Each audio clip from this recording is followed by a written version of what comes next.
Hello and welcome back to All About Community. Again, my name is Robert L. Harris and I am your host.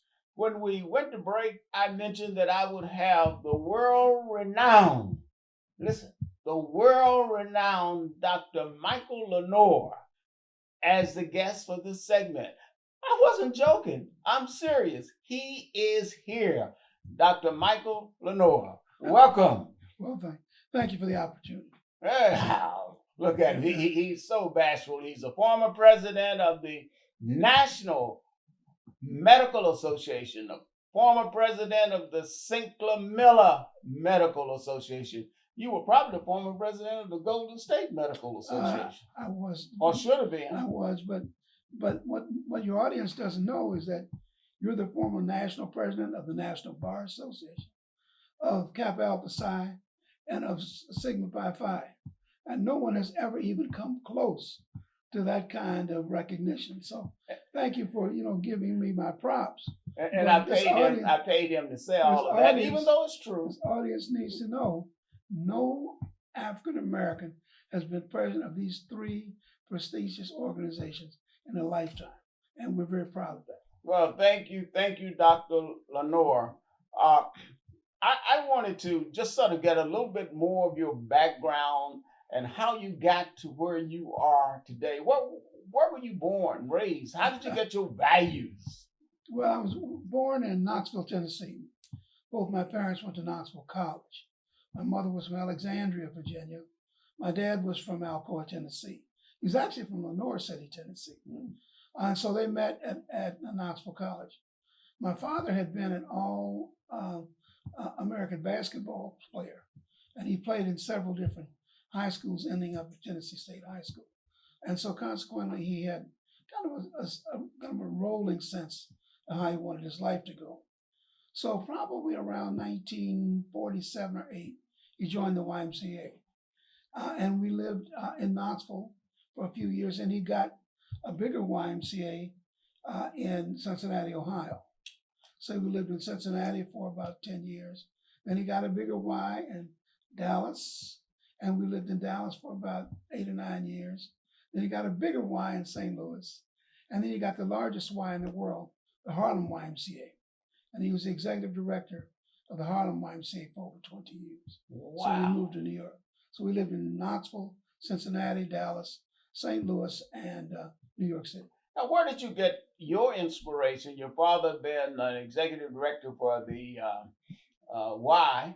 How did you get your inspiration for becoming a doctor? Well, my father was a YMCA exec. My mother was a medical social worker, and she worked in hospitals for a number of years. But I really got my inspiration when I was a freshman at Howard University, and had a chance to kind of explore. When you go to college, I said I wanted to major in international studies and be an ambassador or something like that. But then I recognized I had both a science piece and a social service piece in my mentality, and medicine seemed to fit that. It's not hard science, but it's real science, and certainly you have an opportunity to extend yourself into the community. And I think it was a much more versatile curriculum for me, and I decided that this is what I wanted to do. I would be able to give back, and it looked like I could make a living at it. Reverend Ike, who used to be here in the Bay Area, always said you can't help the poor by being one of them. I always kept that in the back of my mind. Medicine offered both an intellectual challenge, an opportunity to give, and a way to make a living. So undergraduate at Howard Medical School. University of Texas. I actually didn't finish from Howard. I was fortunate enough to get a Zale Foundation scholarship, and I'm transferred to the University of Texas. And I went to school in Austin for a year on a 3-year program, got into medical school. After 3 years, and went to the University of Texas in Galveston.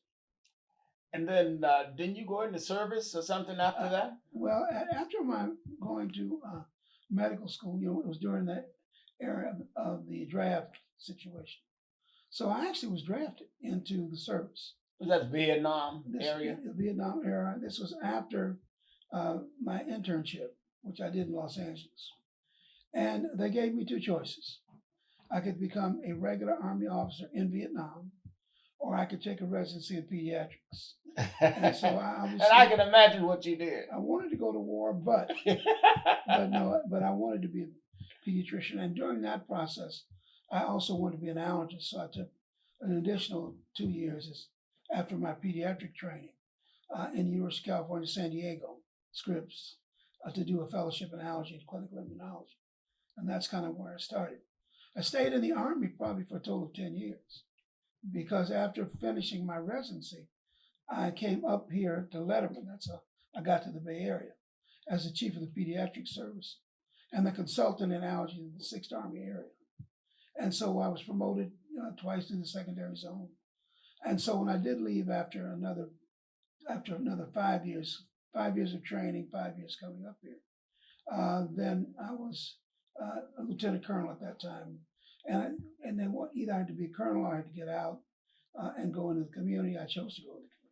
Oh, and you made a good decision. And when we come back from break, we're going to talk a little bit about your community practice here in the Bay Area, and then we're going to ultimately get to your national leadership. But we must take a break, so don't touch that remote. We will be right back with Dr. Michael Lenoir. Again, my name is Robert L. Harris, and I am your host.